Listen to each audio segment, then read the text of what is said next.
ಕೇರಳದ ಶಬರಿಮಲೆ ಅಯ್ಯಪ್ಪ ದೇಗುಲದಲ್ಲಿ ಮಂಡಲ ಪೂಜೆ ಆರಂಭವಾಗಿದೆ. ಕಳೆದ ಭಾನುವಾರ ಸಂಜೆ ಅಯ್ಯಪ್ಪ ಸ್ವಾಮಿ ದೇವಸ್ಥಾನ ತೆರೆಯಲಾಗಿದ್ದು, ಮುಂದಿನ 2 ತಿಂಗಳು ಭಕ್ತರಿಗೆ ದರ್ಶನ ಲಭ್ಯ. ಈ ಬೆನ್ನಲ್ಲೇ ಶಬರಿಮಲೆಯಲ್ಲಿ ಅಯ್ಯಪ್ಪನ ದರ್ಶನಕ್ಕೆ ಜನಸಾಗರವೇ ಹರಿದು ಬಂದಿದೆ. 1.5 ಲಕ್ಷ ಭಕ್ತರು ಅಯ್ಯಪ್ಪನ ದರ್ಶನ ಪಡೆದಿದ್ದಾರೆ. ಆದರೆ ಭಾರೀ ಜನಸ್ತೋಮದಿಂದಾಗಿ ಪಂಪಾದಿಂದ ಶಬರಿಮಲೆಗೆ ತಲುಪಲು 7 ಗಂಟೆಗಳು ಬೇಕಾಗಿದ್ದು, ಎಲ್ಲಿ ನೋಡಿದ್ರೂ ಜನಜಂಗುಳಿ ಇದೆ. ಅದರಲ್ಲೂ 18ನೇ ಮೆಟ್ಟಿಲು ಹತ್ತಲು ಭಕ್ತರಲ್ಲಿ ನೂಕು ನುಗ್ಗಲು ಶುರುವಾಗಿದೆ. ಒಬ್ಬೊಬ್ಬರು ಬ್ಯಾರಿಕೇಡ್ ಹಾಕಿ ಬರ್ತಿದ್ದಾರೆ.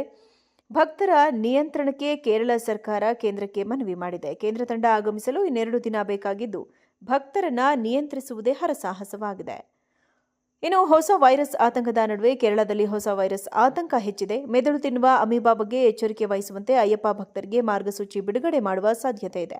ಪುಣ್ಯ ನದಿಯಲ್ಲಿ ಸ್ನಾನ ಮಾಡುವಾಗ ಮೂಗಿಗೆ ನೀರು ಹೋಗದಂತೆ ಎಚ್ಚರ ವಹಿಸಿ ಬಿಸಿ ನೀರನ್ನೇ ಸೇವಿಸಲು ಕೇರಳ ಸರ್ಕಾರ ಸಲಹೆ ನೀಡಿದೆ. ಈ ಮಧ್ಯೆ ಅಯ್ಯಪ್ಪನ ದರ್ಶನಕ್ಕೆ ಬರುತ್ತಿದ್ದ ಕೋಝಿಕೋಡ್ನ 60 ವರ್ಷದ ಮಹಿಳೆ ಸಾವನ್ನಪ್ಪಿದ್ದಾರೆ. ಪಂಪಾದಿಂದ ಅಪ್ಪಾಜಿ ಮೇಡು ತಲುಪಿದಾಗ ಕುಸಿದು ಬಿದ್ದಿದ್ದಾರೆ. ಮಹಿಳೆ ಸಾವನ್ನಪ್ಪಿದ್ದಾರೆ. ಕೇರಳದ ಶಬರಿಮಲೆ ಅಯ್ಯಪ್ಪ ದೇಗುಲದಲ್ಲಿ ಮಂಡಲ ಪೂಜೆ ಆರಂಭವಾಗಿದೆ. ಕಳೆದ ಭಾನುವಾರ ಸಂಜೆ ಅಯ್ಯಪ್ಪ ಸ್ವಾಮಿ ದೇವಸ್ಥಾನ ತೆರೆಯಲಾಗಿದ್ದು, ಮುಂದಿನ 2 ತಿಂಗಳು ಭಕ್ತರಿಗೆ ದರ್ಶನ ಲಭ್ಯ. ಈ ಬೆನ್ನಲ್ಲೇ ಶಬರಿಮಲೆಯಲ್ಲಿ ಅಯ್ಯಪ್ಪನ ದರ್ಶನಕ್ಕೆ ಜನಸಾಗರವೇ ಹರಿದು ಬಂದಿದೆ.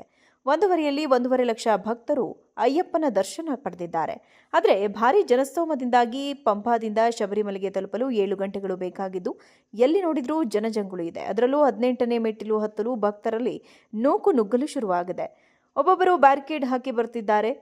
ಭಕ್ತರ ನಿಯಂತ್ರಣಕ್ಕೆ ಕೇರಳ ಸರ್ಕಾರ ಕೇಂದ್ರಕ್ಕೆ ಮನವಿ ಮಾಡಿದೆ. ಕೇಂದ್ರ ತಂಡ ಆಗಮಿಸಲು 2 ದಿನ ಬೇಕಾಗಿದ್ದು, ಭಕ್ತರನ್ನ ನಿಯಂತ್ರಿಸುವುದೇ ಹರಸಾಹಸವಾಗಿದೆ. ಇನ್ನು ಹೊಸ ವೈರಸ್ ಆತಂಕದ ನಡುವೆ ಕೇರಳದಲ್ಲಿ ಹೊಸ ವೈರಸ್ ಆತಂಕ ಹೆಚ್ಚಿದೆ. ಮೆದುಳು ತಿನ್ನುವ ಅಮೀಬಾ ಬಗ್ಗೆ ಎಚ್ಚರಿಕೆ ವಹಿಸುವಂತೆ ಅಯ್ಯಪ್ಪ ಭಕ್ತರಿಗೆ ಮಾರ್ಗಸೂಚಿ ಬಿಡುಗಡೆ ಮಾಡುವ ಸಾಧ್ಯತೆ ಇದೆ. ಪುಣ್ಯ ನದಿಯಲ್ಲಿ ಸ್ನಾನ ಮಾಡುವಾಗ ಮೂಗಿಗೆ ನೀರು ಹೋಗದಂತೆ ಎಚ್ಚರ ವಹಿಸಿ ಬಿಸಿ ನೀರನ್ನೇ ಸೇವಿಸಲು ಕೇರಳ ಸರ್ಕಾರ ಸಲಹೆ ನೀಡಿದೆ.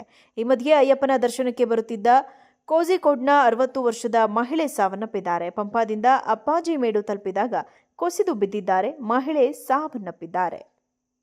ಕೇರಳದ ಶಬರಿಮಲೆ ಅಯ್ಯಪ್ಪ ದೇಗುಲದಲ್ಲಿ ಮಂಡಲ ಪೂಜೆ ಆರಂಭವಾಗಿದೆ. ಕಳೆದ ಭಾನುವಾರ ಸಂಜೆ ಅಯ್ಯಪ್ಪ ಸ್ವಾಮಿ ದೇವಸ್ಥಾನ ತೆರೆಯಲಾಗಿದ್ದು, ಮುಂದಿನ 2 ತಿಂಗಳು ಭಕ್ತರಿಗೆ ದರ್ಶನ ಲಭ್ಯ. ಈ ಬೆನ್ನಲ್ಲೇ ಶಬರಿಮಲೆಯಲ್ಲಿ ಅಯ್ಯಪ್ಪನ ದರ್ಶನಕ್ಕೆ ಜನಸಾಗರವೇ ಹರಿದು ಬಂದಿದೆ.